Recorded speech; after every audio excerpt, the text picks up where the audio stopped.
Assalamualaikum warahmatullahi wabarakatuh.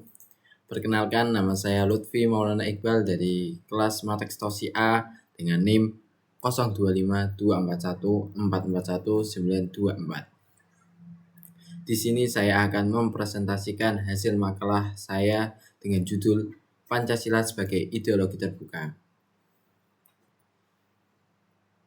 Latar belakang masalah. Pancasila adalah dasar negara dan ideologi bangsa Indonesia yang bersifat terbuka. Artinya, nilai-nilai utamanya tetap seperti ketuhanan, kemanusiaan, persatuan, demokrasi, dan keadilan sosial, tetapi penerapannya bisa menyesuaikan perkembangan zaman. Namun, dalam penerapannya muncul beberapa masalah. Karena itu, diperlukan langkah-langkah penting seperti menguatkan pendidikan Pancasila, membangun karakter bangsa, dan menunjukkan nilai-nilai Pancasila dalam tindakan nyata agar Pancasila tetap relevan dan menjadi pedoman di era global.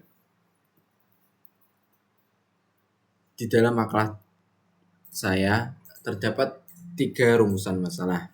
Yang pertama, apa yang dimaksud dengan Pancasila sebagai ideologi terbuka?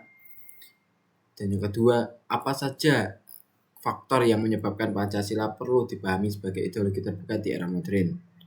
Dan yang ketiga, bagaimana perbedaan antara nilai dasar Pancasila dengan nilai instrumental dan praksis dalam konteks ideologi terbuka. Masuk ke bab pembahasan. Pengertian dan fungsi ideologi. Ideologi adalah sistem gagasan dan nilai yang menjadi cara pandang manusia dalam kehidupan sosial dan politik. Para ahli memberikan definisi berbeda, tetapi inti ideologi adalah pedoman hidup yang memberi arah dan makna bagi masyarakat. Ideologi terbuka adalah ideologi yang fleksibel dan mampu menyesuaikan diri dengan perkembangan zaman tanpa mengubah nilai dasarnya. Ciri-cirinya, nilai dasar tetap, tetapi penerapannya bisa berubah sesuai kebutuhan masyarakat. Tidak memaksakan satu tafsir, masyarakat boleh berdialog dan berpartisipasi mengembangkannya. Berasal dari nilai-nilai yang hidup di masyarakat, bukan dari kemauan penguasa. Dan yang terakhir, pemerintah hanya sebagai pelaksana, bukan penentu tunggal. Sebaliknya, ideologi tertutup bersifat kaku, dogmatis, dan dikendalikan oleh penguasa. Ideologi tertutup menutup ruang kritik dan tidak memberi kesempatan bagi masyarakat untuk menafsirkan atau memperbarui nilai-nilainya. Perbedaan utama keduanya terletak pada sumber nilai, masyarakat versus penguasa. Jadi ideologi terbuka itu dari budaya dari masyarakat, dan sebaliknya ideologi tertutup itu bersifat kaku dan dari kemauan penguasa. Yang kedua, fleksibilitas. Jadi dari fleksibilitas ideologi terbuka dan tertutup itu berbeda. Dan yang ketiga, keterlibatan masyarakat dalam penafsirannya. Dan yang selanjutnya ialah Pancasila sebagai ideologi terbuka. Pancasila berbeda dari ideologi impor karena berasal dari nilai-nilai yang sudah hidup dalam budaya Indonesia sejak lama, seperti nilai ketuhanan, kemanusiaan, persatuan, musyawarah, dan keadilan sosial bukan konsep baru, tetapi cerminan jati diri bangsa. Karena itu, Pancasila diterima secara luas dan menjadi ideologi yang kuat serta berakar pada kehidupan masyarakat. Pancasila memiliki 2 dimensi utama. Dan yang pertama, dimensi realitas. Nilai-nilainya tampak dalam kehidupan sehari-hari, seperti gotong royong, musyawarah, toleransi, dan kebersamaan. Dan yang kedua, dimensi idealisme. Cita-cita yang ingin diwujudkan bangsa seperti keadilan sosial, kemanusiaan yang beradab, dan persatuan nasional. Sebagai ideologi terbuka, Pancasila juga memiliki dimensi fleksibilitas, yaitu kemampuan menyesuaikan cara penerapannya dengan perkembangan zaman tanpa mengubah nilai dasarnya. Itulah yang membuat Pancasila tetap relevan dari masa ke masa dan mampu menjawab tantangan modern tanpa kehilangan prinsip-prinsip utamanya.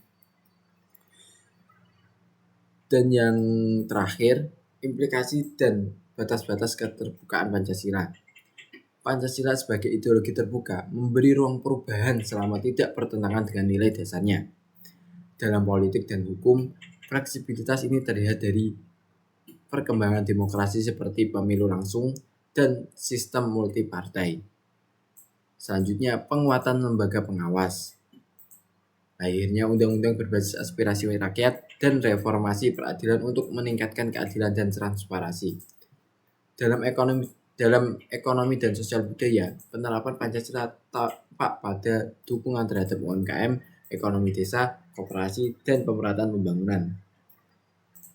Dan penerapan yang selanjutnya, kebijakan yang menjaga toleransi, dialog antar agama, pendidikan karakter, dan pelestarian budaya lokal.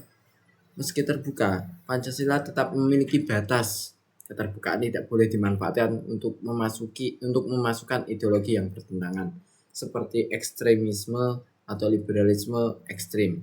Semua perubahan harus tetap berada dalam koridor nilai seperti ketuhanan, kemanusiaan, persatuan, kerakyatan, dan keadilan sosial.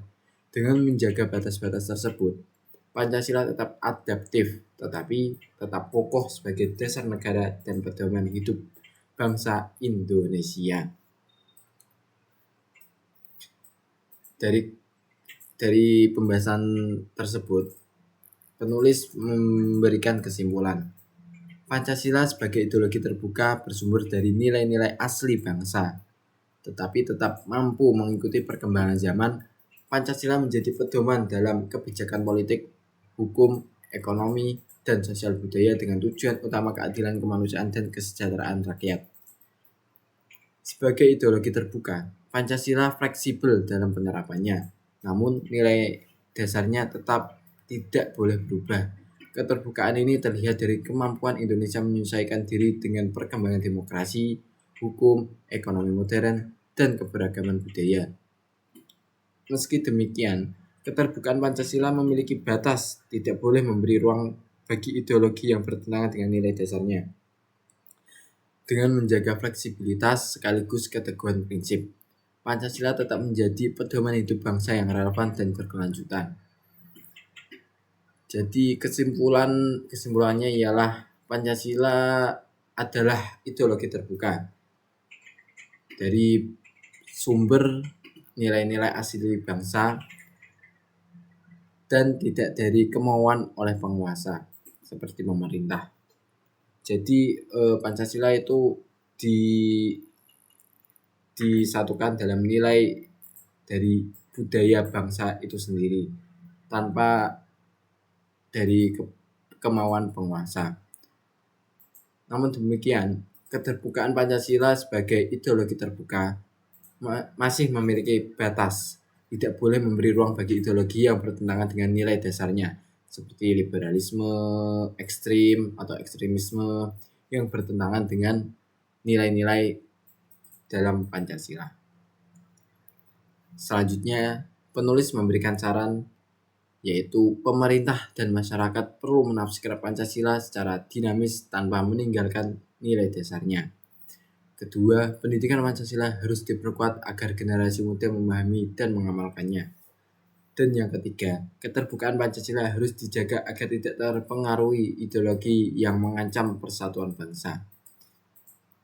Dan demikian dari saya Lutfi Maulana Iqbal, meminta maaf atas kesalahan yang ada atau kata-kata yang keliru, dan saya ucapkan terima kasih sebanyak-banyaknya. Assalamualaikum warahmatullahi wabarakatuh.